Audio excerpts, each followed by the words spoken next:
Good question. Do clients lie? Yes or no? And they say salesmen are liars.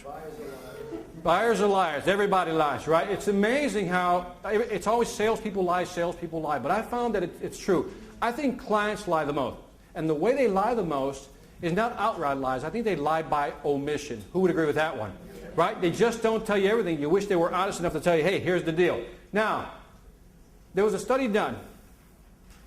A gentleman out of Robert Feldman, University of Massachusetts. Look at this. 60% lied during a 10-minute conversation, saying an average of 2.9 inaccurate things in that time span. Let me break it down again. Within 10 minutes, they lied 3 times. Imagine if you have an hour conversation with them.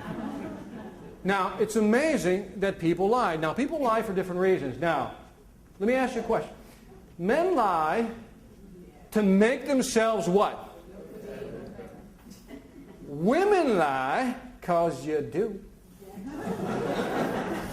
Women lie to make the other person what? Feel better. Would you agree with that? Because women are so nurturing and, and just lie. And we like it, right? So people lie equally. And I bring this up because let's start looking at clients. And one of the things we have to do is find a way to get through to a client faster and build that what? Trust. Without that trust, we'll never get anywhere. Remember, we have to what? Lower the resistance first before we what? The acceptance. Now, in any business, there's 3 types of buyers. You got a financial buyer, and what are they thinking about? How much is something going to cost? Would you agree? Customers, they say, how much is this going to cost me? You've got a what? A technical buyer that's going to say what? How does it work? What can I do with it? And you got the user, the person that's actually going to use whatever you're selling. Now, these are the 3 types of buyer. Do you think you have to sell to each person differently? Yes or no? Yes. Absolutely. Now, this is worth remembering. Eye level is buy level. How many folks have heard that phrase before? If you don't know that phrase, brand it up here. Eye level is buy level. What does that mean? That no matter who you're talking to, you have to talk at what? Their level. Okay? Now, you also have to know what mode a buyer is in. How many folks, out of curiosity, before I go into buyer modes, have to deal with like CEOs and people of that nature? Okay? Which makes a totally different conversation. They're more interested in what? Cost, right? If you're talking to technical people, what are they interested in? How it works, right? And then if you're dealing with what? Basic users, they want to know what? How it's used. But here's an interesting question. What mode is the buyer in? In other words, are they ready to buy? Do they want to buy? Are they interested in buying?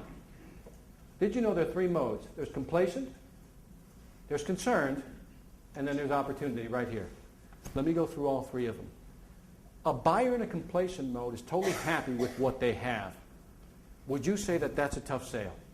That is one of the toughest sales to make because they're happy.